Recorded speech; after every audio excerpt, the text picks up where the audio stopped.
गुज़श्ता रोज वफाकी हुकूमत ने 9,502 अरब रुपए हजम का माली साल 2022-23 का बजट पेश कर दिया।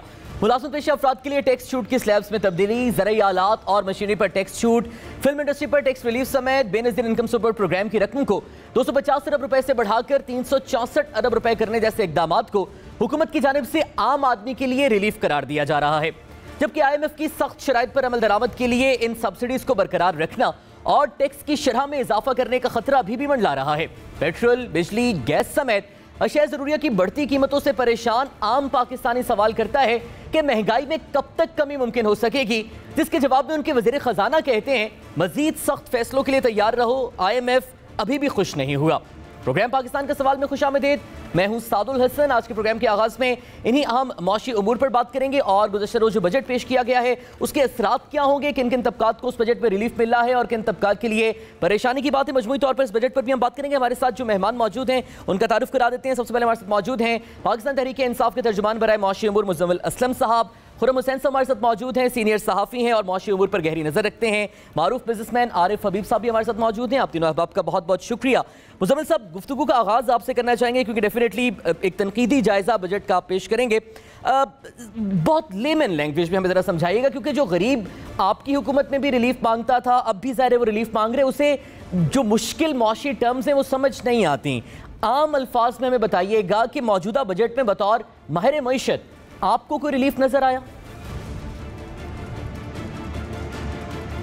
दिखा देता हूँ कि आज हमने अपना एक बजट पे बकायदा डॉक्यूमेंट और अपना रद्द-ए-अमल दिया है और जो बकायदा उसका हमने टाइटल रखा है कि ये जो बजट है असल में बारूदी सुरंगें जो है जगह जगह इस बजट में जो है ये बिछा दी गई हैं और ये इस हुकूमत ने अपने खिलाफ भी बजा दी गई है। और हमारा इस पे कंक्लूजन ये कि एक बहुत ही नॉन सीरियस और जो जिसे कहते हैं कि इक्विटेबल नहीं है बजट, और इसमें कहीं से भी ऐसा नहीं लग रहा जो इन्होंने नंबर और आदाद शुमार दिए हैं वो जो है टैली हो सके या वेरीफाई हो सके।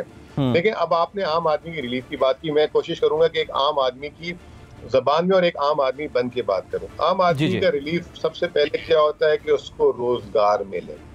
दूसरा रिलीफ क्या होता है कि उसको उसकी जितनी उसकी उजरत है उसके हक के हिसाब से वो मिले। तीसरा ये कि उसको इतनी उजरत मिले कि वो बगैर हाथ खिलाए अपनी बुनियादी जरूरियात और अपने बच्चों की, अपने खानदान की पूरी कर सके। और चौथा ये कि उसको हर चीज जो है एक मुनासिब दाम में और सस्ती मिले। हमारे दौर और इनके दौर में फर्क क्या है? एक बहुत बड़ा फर्क यह है, हमारे दौर में आए थे महंगाई थी, फिर पिछले साल कम हुई, इस साल महंगाई ने पिकअप किया जो 10.7% पे जा रही है। अब इनका जो दौर है उसकी इब्तदा ही बहुत जिसे कहते हैं ना कि हैबतनाक और बहुत ही जिसे कहते हैं ना डरौनी है। मतलब हालांकि हुकूमत ने 11.5% महंगाई का तखमीना दिया है जी। कोई अकल समझ बूझ रखने वाला, कोई मार्केट में रिसर्च एनालिस्ट 20% तो कम से कम बोल रहे हैं। मैंने तो कल 35% कर दिया कि इस साल महंगाई 23.9 तो आज के कल के आदाद शुमार है ना पाकिस्तान ब्यूरो ऑफ स्टैटिस्टिक्स के, लेकिन क्या इनको भी हम रेलिवेंट समझ सकते हैं? भी देखें, नहीं ये तो अभी इसमें जो है तेल की जो 15 तारीख को कीमतें बढ़नी है, जो बिजली की कीमतों का ऐलान हो गया है, गैस की कीमतों का ऐलान हो गया, वो इसमें कोई शामिल नहीं है चीज, वो अभी होनी है। और इसके अलावा जो बजट में इजाफी मेजर्स लिए जो उससे महंगाई और जो करेंसी जारी है उसके इम्पैक्ट अलग आने हैं। तो ये तमाम चीजें जो हैं हमें ये लगता है कि ये जो बजट आया है, एक तो ये बजट जो इन्होंने 4,800 अरब का खसारे की बात बोली है, ये 7,000 अरब से कम नहीं हो सकता, क्योंकि इन्होंने सारे जैसे कहते हैं ना बगैर सोचे समझे एक पॉपुलिस्ट के किसी तरह दिखाएं कि इतना खसारा नहीं है। और आम आदमी के लिए जो हमें बुरी खबर नजर आ रही है कि मईशत सुकड़ेगी। ये 5% की बात कर रहे हैं, हमें लगता है 3% भी नहीं कर सकते। कारोबार जो है स्लो होंगे, शरह सूद ज्यादा होगा। तो एक जगह जो रिलीफ मैंने आपको कहा रोजगार की शक्ल में वो नहीं मिलेगा, और दूसरा रिलीफ जैसे मैंने आपको बता दिया कि उसको जो है मुनासिब दाम में चीज मिल जाए। अगर मुनासिब दाम में नहीं तो उसकी आमदनी बढ़ जाए। तो ये दोनों चीजें मिसिंग है। तो ना आम आदमी ना दरमियाने तबके का आदमी बल्कि अमीर आदमी की भी वेल्थ इरोजन होगी। पहली दफा ऐसा होगा, वरना हम सुनते थे अमीर अमीर हो जाते हैं, हमारी हुकूमत के स्ट्रक्चर में और गरीब तर हो जाता है। अच्छा, मुज़म्मिल साहब, अमीर को भी थोड़ा सा एक सीढ़ी नीचे करना पड़ेगा। जो हुकूमत की जानिब से मौक़िफ़ सामने आ रहे हैं, हम वो भी ज़ाहिर इस प्रोग्राम में शामिल करेंगे, लेकिन जो अदाद-ओ-शुमार हैं, जिस तरह से टैक्स स्लैब्स हैं जो 6 लाख से बढ़ाकर 12 लाख इनकम वाले तक कर दी गई है, फिर किसान को रिलीफ फराहम करने के लिए ज़रूरी आलात पर जो टैक्स छूट दी गई है, क्या आप नहीं समझते कि किसी हद तक मौजूदा मुश्किल माशी सूरत हाल में ये कदरे रिलीफ है? क्योंकि ये वो आर्गूमेंट है जो गवर्नमेंट की तरफ से पेश किया जा रहा है। देखिए, मैं आपको हुकूमत का तखमीना बता देता हूँ। जो 6 से 12 लाख की है, इससे जो टोटल रिलीफ है 7 अरब रुपए का। कितना? 7 अरब रुपए का। ये जो पेट्रोलियम लेवी 750 अरब का होगा, जो बिजली की कीमतें वो अलग है, जो पेट्रोल की कीमतें जो अभी 40% बढ़ गई है, 900 अरब रुपए का बोझ मुंतकिल हो चुका है। तो अगर आप कह रहे हैं कि 7 अरब रुपए बहुत काफी होंगे और रिलीफ जो है ये जो टैक्स का आया है अवाम पे, तो आपके सामने मैंने फिगर रखी है, बाकी आपके मेहमान भी हैं, शायद उसमें वो मजीद तफसील दें। और उसके बाद इन्होंने जो कहा कि हम माहाना जो 2000 रुपये देंगे, वो इन्होंने 1 करोड़ 40 लाख फैमिली का तखमीना किया, लेकिन अभी इस वक्त इनके हाजिर जो है 73 लाख लोग हैं।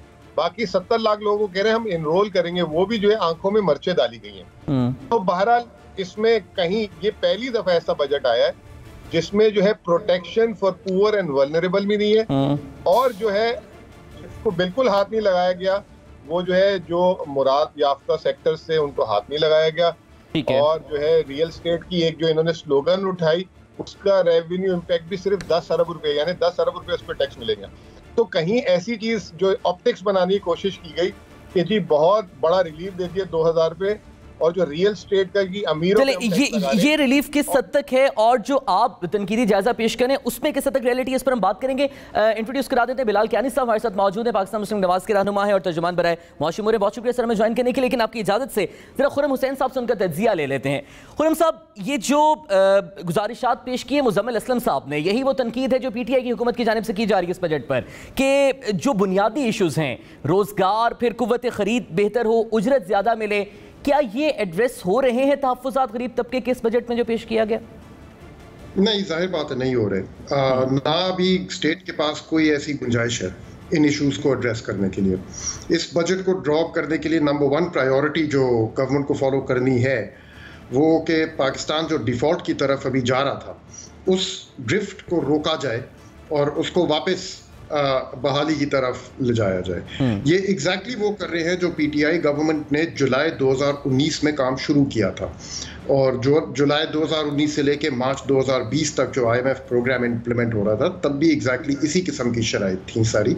और जब जो वो वाला जो बजट अनाउंस हुआ था उसमें भी हमें यही सब कुछ बताया गया था कि अभी हमारे पास कोई गुंजाइश नहीं है अवाम को रिलीफ देने की, अभी मईशत को और मुल्क को बचाने का मौका है। हम वापस उसी मोड़ पे आ गए हैं घूम के, कि जहाँ से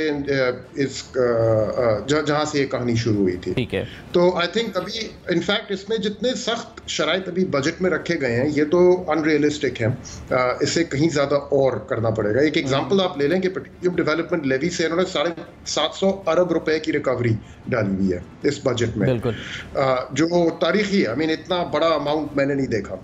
तो आई थिंक ये काफ़ी हद तक ऑप्टिमिस्टिक हैं कि ये होप कर रहे हैं कि ऑयल प्राइसेस जो हैं वो नीचे आएंगी अक्टूबर, नवंबर, दिसंबर के महीने तक, तब तक आगे पीक कर चुकी होंगी, और फिर इनको गुंजाइश मिलेगी कि मे बी जनवरी से ऑनवर्ड्स 50 रुपए फी लीटर PDL के मद में रिकवर करना शुरू करें। फिलहाल तो आई डोंट थिंक जुलाई से करेंगे, लेकिन जनवरी 2023 से शायद इतना फिर अमाउंट करना शुरू करें।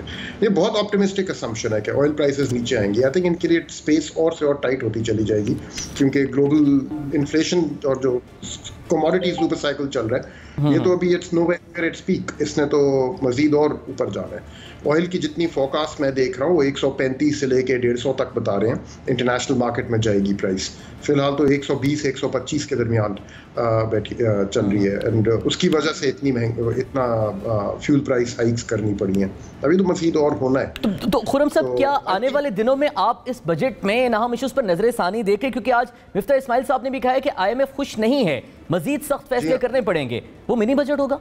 जी हाँ, ये आई थिंक सही कह रहे हैं वो। IMF इस पे खुश नहीं है। पर्सनल इनकम टैक्स पे मिसाल के तौर जो PTI गवर्नमेंट कमिटमेंट दे के गई थी IMF को फरवरी के महीने में इस साल, जो स्टाफ रिपोर्ट में मौजूद है, इनके अपने लेटर ऑफ इंटेंट में मौजूद है, वो ये था कि पर्सनल इनकम टैक्स को हम लोग वहाँ से कोई I forget the exact number, लेकिन काफी ज्यादा उधर से टैक्स मजीद रिकवर करना था। ये उनकी जुलाई 2019 की दी हुई कमिटमेंट है जो पूरी कर नहीं रहे थे, और फरवरी के महीने में आके उसको एक स्ट्रक्चरल बेंचमार्क बना दिया गया था, और अभी तक वो चीज पूरी हुई नहीं थी। अब सारी एक्सपेक्टेशन ये थी कि इस बजट में आके